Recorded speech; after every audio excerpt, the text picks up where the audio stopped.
और अभी हमें बताया जा रहा है कि इसी पर बात करने के लिए हमने राबिता किया है। टेलीफोन लाइन पर हमें ज्वाइन कर रहे हैं अब्दुल्ला हमीद गुल साहब, जो कि सीनियर तज्जियाकार हैं, बहुत ज़्यादा गहरी नज़र रखते हैं इस तरह के मामलात पर, ख़ासकर जो आजकल भारत में हो रहा है उसको बहुत ही गहरी निगाह से देख रहे हैं, तो उनका तज्जिया इस पर लेते हैं। अस्सलाम वालेकुम अब्दुल्ला हमीद साहब। जी वालेकुम अस्सलाम सर, बहुत शुक्रिया आपके वक्त निकालने के लिए।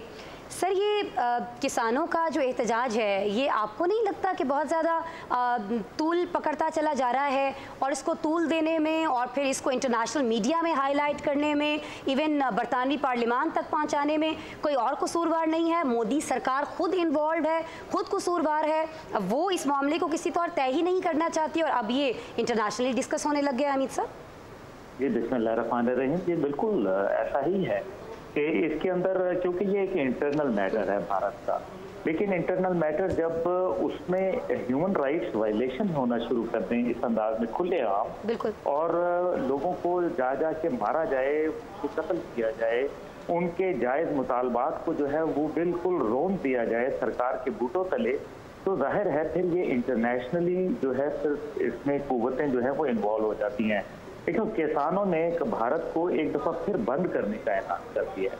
मसला ये है कि जो इन्होंने जिस नाम से ये चल रहे हैं मुत्तहिदा किसान मोर्चा, इन्होंने जो है 26 मार्च को ये इंदिया दिया है कि ट्रेडर और ट्रांसपोर्ट यूनियन जो है उनके साथ मिल के जो है ये एहतजाज करेंगे, और ये पूरा जो है एक ज़बरदस्त हड़ताल की जाएगी, जिसके नतीजे में जाहिर है बीजेपी को जो बहुत सारे मुख्तलिफ चैलेंजेस देखने पड़ रहे हैं, रियासती इंतखाबात जो है वो होने हैं, तो उसके अंदर बीजेपी की मुखालफत का ऐलान कर दिया गया। अब ये वो सारी सूरत हाल है जिसको इनको समझना चाहिए। भारत की जो हट धर्म और मेरे ख्याल में एक इंसान मुखालिफ जो सरकार है, उसने भारत के अंदर, पूरे भारत में काश्तकारों के इस मुसलसल एहतजाज जो इतने अरसे से जारी है उसको बिल्कुल परवाह ही नहीं की, और उनके तमाम जो जायज़ मुतालबात, जिसको खुद उनके जो 7 रुकनी जो चीफ मिनिस्टर की कमेटी थी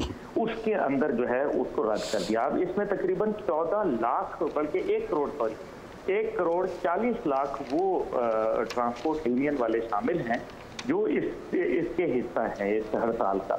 अब 1 करोड़ 40 लाख एक बहुत बड़ी आबादी होती है, और साथ किसानों का एक बहुत बड़ा अमल दखल है, और उसके अंदर ये कैसी जमहूरियत है जो जमहूर की बात ही सुनने के लिए तैयार नहीं है। अब कहते हैं कि जब तक मोदी सरकार की हठधर्मी कायम रहेगी तब तक हमारा जो है वो एहतजाज जारी रहेगा। किसान रहनुमा जो हैं उन्होंने भारत बंद करने का ऐलान कर दिया है। उन्होंने कहा है कि जी जो ज़रई कवानीन, जो कि ऐसे मुतनाज़ा ज़रई कानून थे जो किसानों के हवाले से थे, तो उनको उन्होंने कहा है कि जी हम पार्लियामान का जो है घेराव करने की तैयारी भी करेंगे और इसके ऊपर अमल भी करेंगे। इसी तरीके से जो अपोजिशन जो है वो कहती है लोकसभा में कि किसानों के हक में उन्होंने एहतजाज किया है, और मोदी सरकार को उसकी वजह से बजट का जो सेशन था जो इतना इम्पोर्टेंट था उसको 1 दिन के लिए मुलतवी करना पड़ गया। और फिर ऐसे 60 देहात हैं हरियाणा के अंदर जो बीजेपी के रहनुमाओं के दाखिले पर जिन्होंने पाबंदी आयद कर दी। अब ये एक बड़े खतरनाक बात है। इसका मतलब है कि घेराव की सियासत जो है वो भारत को किस तरफ लेके जा रही है।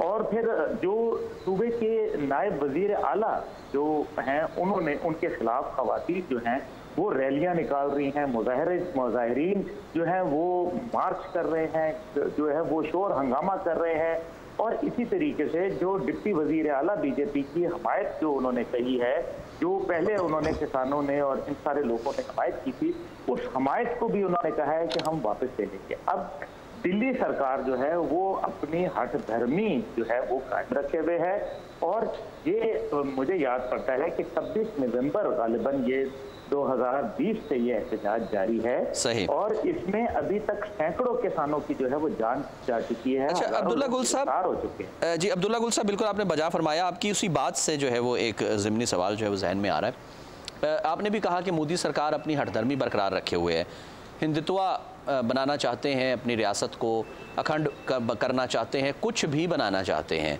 लेकिन बहरहाल इतनी सैनिटी तो प्रिवेल करती है ना मोदी सरकार के अंदर भी, बीजेपी के अंदर भी। इट्स अ पॉलिटिकल पार्टी, और इतनी बड़ी तारीख भी है, आगे भी उन्होंने इलेक्शंस लड़ने हैं, कि किस तरह से किसानों को बंद करके, किसानों को नाराज़ करके, मारपीट करके किस तरह से मामलात को आगे लेकर चला जाएगा।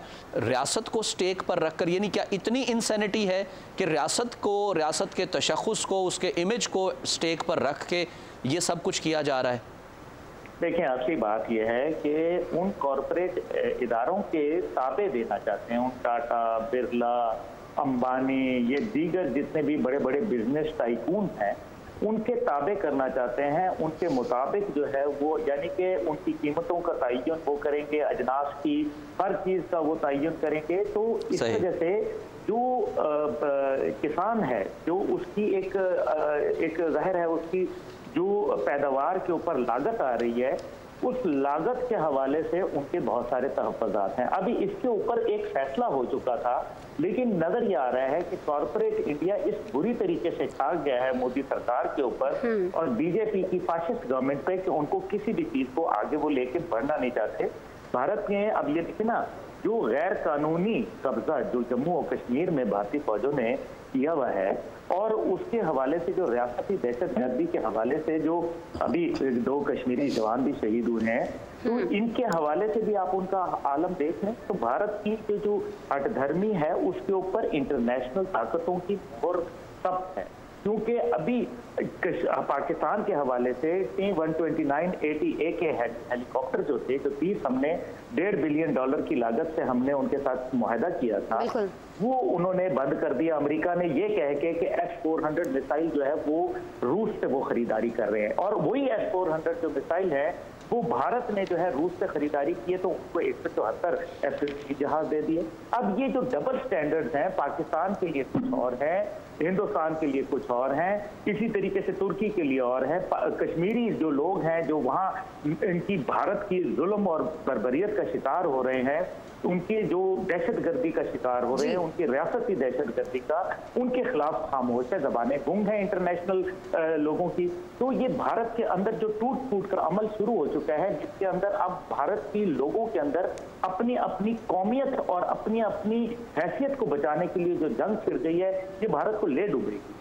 अच्छा, लेकिन अब्दुल्ला साहब ज़रा ये बताइएगा कि जो डबल स्टैंडर्ड्स हैं, किसी भी आप बड़े मुल्क की बात कर लीजिए, चाहे वो अमेरिका हो, चाहे वो बरतानिया हो, इसको ख़त्म करने के लिए या कम से कम इसको किसी कम सतह पर लाने के लिए पाकिस्तान जो एफ़र्ट्स कर रहा है वो काफ़ी हैं, या पाकिस्तान को कुछ मज़ीद आगे थोड़ा बढ़ना होगा, लोगों को बताना होगा कि नहीं, अब आपको इस पर आवाज़ ही नहीं बुलंद करनी बल्कि आपको इस पर एक्शन भी लेना है। और फिर सर ये मैं जानना चाहूँगी कि बरतानिया ने, अब हमने देखा है कल बहस की गई है इस पर 6 घंटों से ज़ायद वक्त के लिए, कहा यह गया है कि जब वज़राए आला की मुलाकात हो रही होगी तो ये किसानों वाला मामला डिस्कस किया जाएगा। क्या कोई भी मुल्क, चाहे वो बरतानिया हो, अमेरिका हो, किसी भी मुल्क के इस तरह के अंदरूनी मामलात पर असरअंदाज हो सकता है बातचीत के ज़रिए या कोई और दबाव डालकर? सर ये बिल्कुल हो सकता है, क्यों नहीं हो सकता। पहली बात है, जहाँ तक पाकिस्तान की एफर्ट्स का है, अनडाउटेडली पाकिस्तान की एफर्ट्स हैं, नजर आ रही हैं, दुनिया के अंदर जो है वो कवर हो रही हैं। और ख़ास तौर पे जब से कश्मीर के अंदर उन्होंने आर्टिकल 370 जो है वो कर दिया, तो उसके बाद से दुनिया के अंदर जो भारत के ऊपर थू हुई है, वो उसमें क्या पाकिस्तान की कम्युनिटी का और पाकिस्तान की रियासत का कोई किरदार नहीं था, बिल्कुल किरदार था। लेकिन क्या अकेला पाकिस्तान जो है वो सारे मामलात के ऊपर पूरा पड़ सकता है? यकीनन नहीं, कोई भी अकेला जो है मुल्क कर नहीं सकता। मेरे ख्याल में एफर्ट्स तो मजीद बहैसियत कौम हम सबको अपनी हुकूमत और रियासत को मजबूत करना है, और दूसरी तरफ जो है हमें उन लोगों को सामने लाना चाहिए जो मजबूत और ताकतवर मुल्क हैं, और ख़ास तौर पे अफगानिस्तान के हवाले से जिनको हमारा एक किरदार की अहमियत का अंदाज़ा है, उनको कहना चाहिए कि आप ये जो है भारत को, इस जो मुंहजोर भारत का जो एक, मैं तो घोड़ा नहीं कहूँगा, गधा ही कहूँगा, इसको जो है वो आपको नकेल डालनी पड़ेगी। अगर आप ऐसा नहीं कर पाए तो नतीजा जो है बड़ा वाज़ेह नज़र आ रहा है। नतीजा ये निकल रहा है कि भारत को ये कहीं ख्याल आ रहा है कि उसको इंटरनेशनल जो बड़े बड़े साम्राज्यी कुव्वतें हैं, ताकूती ताकतें हैं, उनकी पुष्टपनाही हासिल है, जिसकी बुनियाद के ऊपर वो अपने मुल्क में जो मर्जी करता फिरे। क्या दूसरे ममालिक के अंदर, सोमालिया के अंदर और दीगर जगहों पर जिधर ह्यूमन राइट्स वायलेशन की, इसी तरीके से कई ऐसे ममालिक हैं सूडान के हवाले से, तो क्या इंटरनेशनल कुव्वतों ने वहाँ अपना किरदार अदा नहीं किया जो भारत में नहीं कर सकती? भारत में उनके पर क्यों जलते हैं? बात सीधी सी है कि दुनिया जो दोहरे म्यार की शिकार है। यूनाइटेड नेशन के अंदर ऐसी ऑर्गेनाइजेशन मौजूद हैं, ह्यूमन राइट्स वायलेशन की रिपोर्ट हिंदुस्तान के ऊपर मौजूद है। भारत को जो है वो सैफरन टेररिस्ट का खिताब दे दिया जा चुका है, किसी और ने नहीं। गुजर ऑफ गुजरात का खुद का खिताब दिया हुआ है। भारत के वजीर आजम ये वही नरेंद्र मोदी हैं जिनको अमेरिका में वीजा जो है वो देने से इनकार कर दिया गया था।